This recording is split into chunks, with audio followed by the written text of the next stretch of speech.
আজ করব পুর ভরা চাল কুমড়ো।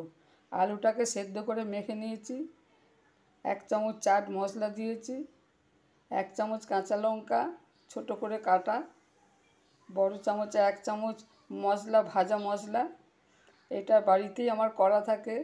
এটা হলো ধনে, জিরে, গরম মশলা আর শুকনো লঙ্কা, তেজপাতা ভালো করে ভেজে গুঁড়ো করে নেওয়া, নুন। এটা আগে আমি ভালো করে মেখে নেব। চাল কুমড়োটাকে আমি খুব পাতলা পাতলা করে কেটে নিয়েছি, এরকম করে কেটে নিয়েছি। এবার সব মশলা দিয়ে আমি ভালো করে মেখে নেব।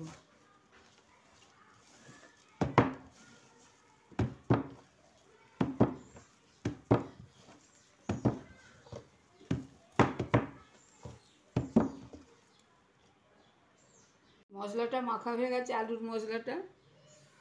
এইবার এটাকে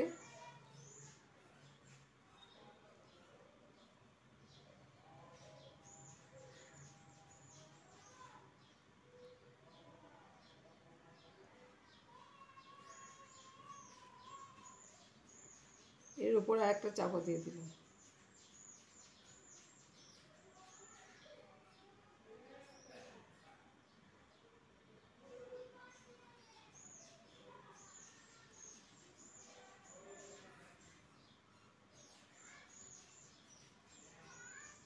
এরকমভাবে আমি এটা স্যান্ডউইচের মতো ভেতরে আলু দিয়ে এটাকে আমি পুর ভরে দিলাম।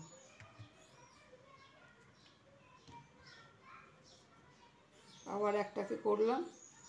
এরকমভাবে আমি প্রত্যেকটা চাল কুমড়োকে পুর ভরে দেবো আলু দিয়ে।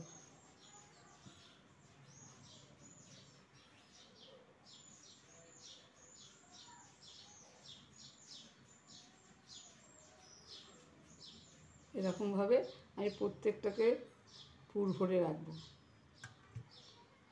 আমার চাল কুমড়োগুলো সব পুর দেওয়া হয়ে গেছে, ভেতরে আলু দিয়ে পুর দিয়েছি।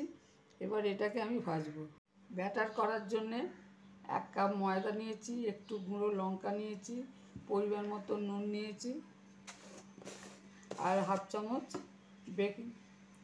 Baking powder.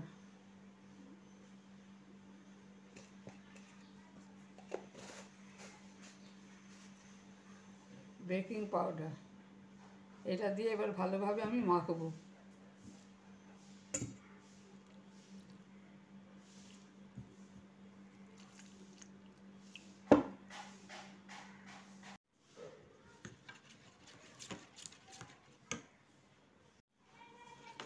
এটা খুব ভালোভাবে আমি গুলে নিয়েছি, ঠিক এরকমভাবে হয়েছে। এটা 10 মিনিট আমি রেখে দেবো। কড়া গরম হয়ে গেছে, এবার আমি এতে সাদা তেল দিলাম। তেল গরম হয়ে গেছে, এবার ব্যাটারে আমি চাল কুমড়োগুলো ভালো করে মাখিয়ে ভেজে দিচ্ছি।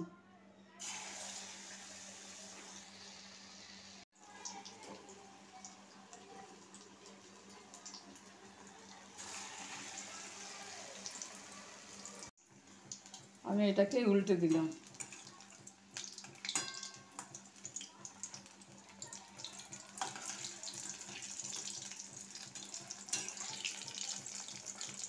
এরকমভাবে আমি 2 পিঠ খুব ভালোভাবে ভেজে নেবো, যাতে ভেতরের মশলাটা ভালোভাবে ভাজা হয়। লো আঁচে ভাজতে হবে। আমার ভাজা হয়ে গেছে, এবার আমি এগুলোকে তুলে দিচ্ছি।